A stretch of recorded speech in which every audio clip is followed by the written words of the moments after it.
Durog-durog na yung mga cities ng Ukraine, mga kababayan. Ganun pala Mr. Maravillas, katindi yung yung best friend ni Maudigs. Spiritual advisor po ni Maudigs, si Pastor Kibbs. Kaya naman pala niya, Mr. Maravillas, ganun mag-behave yung dating Pangulo.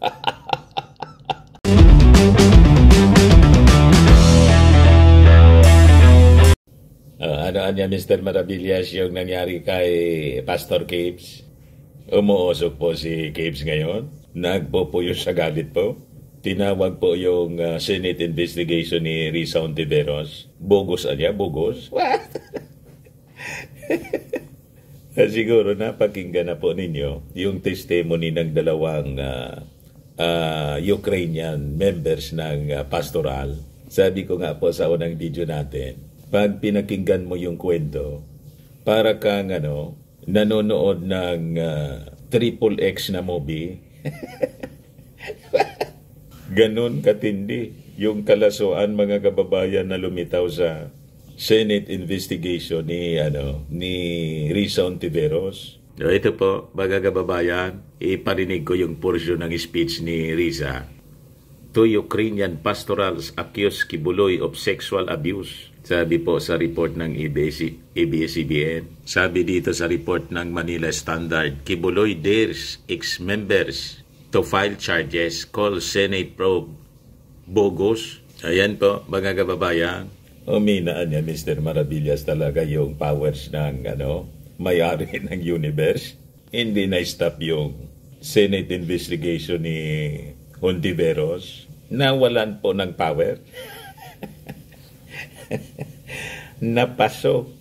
O ngayon, pinapasumpe na po ng Senado si Kibbs kasi hindi nag-attend po ng investigasyon ng Senado. Yan po yung report ng GMA News Online. Senate panel subpenas Kibuloy for escaping probe. Mas matindihan niya, Mr. Maravillas. Mas matindi kay Senior Aguila. Mas matindi po kay Senior Aguila yung lumabas sa mga testimony ng mga witnesses po, pati foreigners, biktima po, Ukrainian. But before ko, mga kababayan, ibigay sa inyo yung full story, click subscribe muna dito sa ating YouTube channel and hit the notification bell para lagi po kayong updated sa mga kaganapan dito sa ating bansa. Like and share na rin po ninyo ng ating video. At huwag na rin po ninyo na-skip yung ating mga commercial ads para tuloy-tuloy lang ang pagunlad ng bagong Pilipinas. Sa mga naghanap po ng malinis and spacious fitness gym, pumunta lang po kayo sa aming Colossal Fitness Gym. We also offer Grab Car Rental with our brand new 2023 model ng Toyota Innova. We also accept booking for those who are planning to travel via PAL, Cebu Pacific, and other airline companies, local and international. And bills payment for Meralco bills, PLDT, etc. Kahit saan bansa po kayo gusto na mag-travel, pwede na kayo magpa-online booking dito sa amin para makatipid kayo, makamura. Pati sa mga sa mga hotels, nagbo-booking na po kami. May bayad center din po kami rito at saka may Paymaya. Ang Colossal Fitness Gym is located at third floor, Security Bank Building, Blanco Business Park, Legazpi City, Albay. For inquiries, look for Chilon Maravillas. Contact number 0966-802-0949. Yan yung aming Innova. Lagi pong matao sa amin. Ito yung mga bagong dumating naming gym equipment. Yan po. May treadmill na din po kami. Ayos pa? Ayos na niya, Mr. Maravillas. Iparinig ko po sa inyo yung opening statement sa investigation ni Senator Risa Hontiveros. Nasyak po siya, Shock na shock si Risa Hontiveros. Pariwan niya ng nangyari doon sa kay Senior Aguila.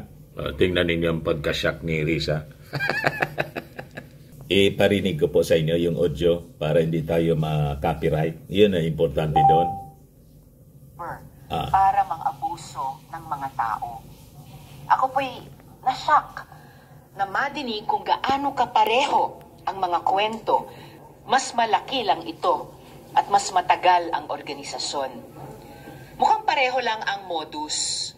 Ginagamit ang relihiyon para manlinlang ang tao at maghasik ng kasamaan at pang-aabuso. Kung paano ni Senyor Aguila ang bulag na paniniwala para linlangin ang mga miyembro ng kanyang kulto, ganoon din ginamit at patuloy na ginagamit ni Apollo Quiboloy ang bulag na paniniwala para abusuhin ang mga miyembro ng Kingdom of Jesus Christ. There are many things that I've uncovered in the course of preparing for this hearing. May ebidensya tayo ng panggagahasa sa menor de edad, ng pisikal na pang-aabuso sa mga mismong tagapagsunod nila, kagaya pa naman ng paglagay ng sili sa mata at ari at pagbagok ng ulo sa pader, ng sapilitang panggagamit sa mga bata na manlimos sa kalsada. Kung mapatunayan sa hukuman na totoo, these all constitute charges of child abuse, serious physical injuries, and even human trafficking, which warrants life imprisonment. Di po nakakagulat na ito mismo ang kinakaharap ng kaso ni Ginoong Quiboloy sa Estados Unidos.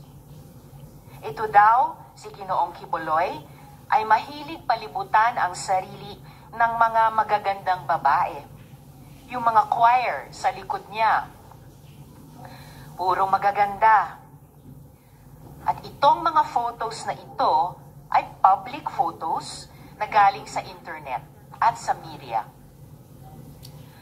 Mayroon po tayong documentation ng mga babaeng taga-Ukraine na paulit-ulit na pinagsamantalahan ni Quiboloy sa paniniwalang ang pakikipagtalik sa kanya ay pagsasakripisyo para sa Diyos Ama. What?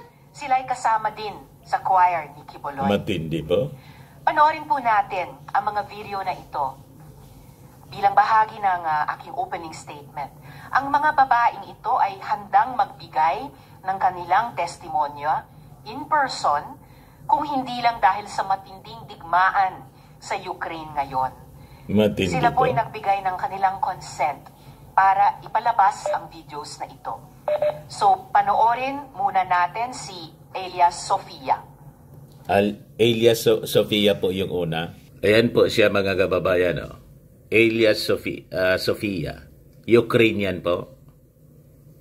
Kwininto niya kung paano siya pinagsamantalaan po. Kaya lang yung English niya hindi masyadong kasi Ukrainian siya, hindi man siya Amerikano. Hindi masyado, iwan ko, i-try natin, pakinggan po. In a dorm, like a building, a separate building, and most of the people there was Ukrainian. Tell me how your relationship with Pastor Quiboloy developed or unfolded. At first, our relationship was very good, very warm, very friendly. Friendly daw, It's like life, there's nothing about that. They transferred me in one room with Jack Roy. She's pastoral in one of the rooms. Like she's very close to pastor. And I live with her in one room. Parang Russian siya kung magsalita. Ukrainian kasi, Russian din. Jack Roy and other girls of pastorals are Filipino. They used to fellowship to me like, are you ready to sacrifice everything to God, to the Father? Like Ginamit yung Diyos po. I'm ready to fight. I leave my job, I leave my school, I leave my friends and my parents. Iniwan niya lahat. Family, friends. What do you mean? I cannot understand because I already sacrificed Pinaniwala the po. life that I choose, that I live, and I believe that this is God's Ready ka way niya for mag-sacrifice this. ng And sarili they mo, were just pati like, buhay even mo. your body, you can sacrifice. When he see that there is no Ukrainian, Para sa Diyos daw. so he start more and more to talk to me. Are you want to sacrifice? Are you want to sacrifice everything, even your body? I'm very innocent. Pati yung katawan mo niya. Nobody talk to me like straightly that this is what will happen. And I remember that time came and the job came to me in the night and she said, I want you to massage Pastor. Nagpamasahe si Kibbs daw sa kanya. And the job called me for night to massage him. I didn't think that this is what will happen.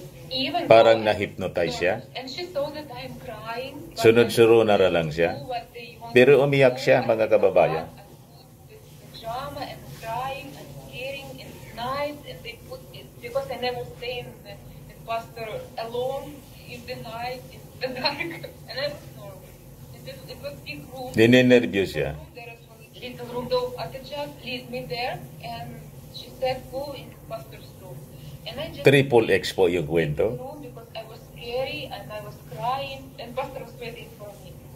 Till he realized that I'm not coming, and he by myself went out and put me in his room. And I was like scary, like massage my feet, here, little by little, and I was very nervous, and it was dark. Then he started to move my hands to put on his back, but he said massage here, and I said, oh my God, okay, and I massaged. And after that, little by little, Hinawakan daw he yung turned to puwit me, niya. and he removed my clothes. And, Tinanggal na siya, tinanggal yung kanyang but damit. I was very shocked. I was like, I cannot explain. Parang porno movie po. This is what happened. He just removed my clothes and have sex with me. Women below the age of 18 years old, were they also being used sexually? Yeah, I didn't know about this for how Below many 18 years old siya naman. till before I left Philippines. I heard from others, like, she's very close to Pastor. She grew up with him. She's a senior there. Ganun katindi po. Parang nanonood ka ng Triple X movie o porno videos. Pag pinakinggan mo po, karumal-dumal. Ganon din po ang sinapit nitong alias Ninya. After it's like late at night, sabi rito. Yung 10 oras ng gabi, pinapapasok siya sa kwarto para magpamassage po. The same yung strategy, mga kababayan. Then, nangyari yung mga hindi dapat mangyari. Pakinggan po ninyo siya. I didn't think anything. And then when Pastor Kikulot called me, he was asking me if I will become a pastoral, and he said that you must sacrifice everything. You must sacrifice everything niya. Parehas yung sinasabi. Very innocent to that. I did not understand. I thought it just sacrifice your body. That it's. You sacrifice niya your body. Like that. There was time that he was calling me at night again, and then Sa gabi siya he was tinatawag. trying to explain to me what is the meaning of that. Like you have to sacrifice your body. You have to have a sex with him. You have to have SEX. It's like Ayan po, mga foreigner sila, mga Ukrainian, dalawang Ukrainian. Ang sabi, willing sila na mag-testimony dito sa Senado. Kung hindi lang sana, mga kababayan, nasa giyera sila. Ang hirap lumabas sa kanilang bansa ngayon kasi may giyera yung Ukraine tapos yung Russia. Durog-durog na yung mga cities ng Ukraine, mga kababayan. Ganon pala na Mr. Maravillas, katindi yung yung best friend ni Maudigs. Spiritual advisor po ni Maudigs, si Pastor Kibbs. Kaya naman pala niya, Mr. Maravillas, ganon mag-behave yung dating Pangulo. Ganon ba? Nagtaka pa kayo? O ngayon, sabi ni Kibbs, bogus niya yan na investigasyon.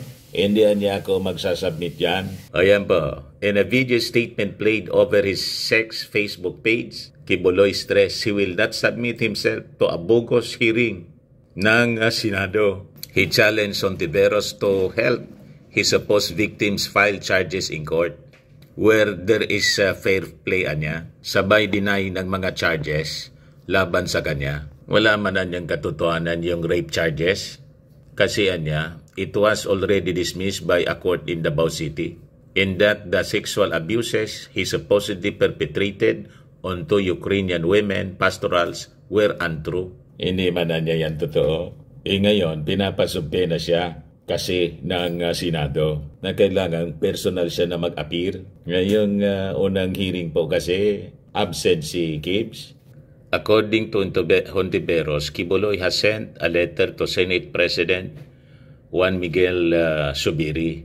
Although Quiboloy sent his lawyer to attend the hearing, Hontiveros said the pastor's legal counsel would be irrelevant anya, because the accusations of the victim should be directly addressed by the religious leader. Kayo, pastor, ang dapat humarap sa susunod na pagdinig because you are being subpoenaed by this committee. Hindi po kayo anak ng Diyos na exempt sa otoridad ng Estado. Kahit ang Korte Suprema niya ay walang kapangyarihang pigilan ang ganitong inquiries ng Senado at ang pag-require sa mga taong humarap dito, like any ordinary witness, you of course can invoke the right against self-incrimination only when and has the possibly incriminating question is propounded. Kawalan ng galang sa buong institusyon ng Senado ang iyong pagtangging humarap.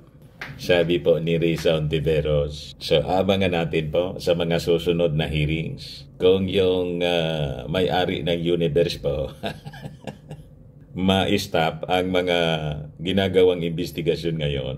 At kung siya ay mag-a-appear o hindi, pag hindi, malamang ipakontempt siya at ipa-aresto, mga kababayan. Yan man lang po yung ating mga balita ngayon. Ako po si Dante Maravillas. Bye-bye. God bless.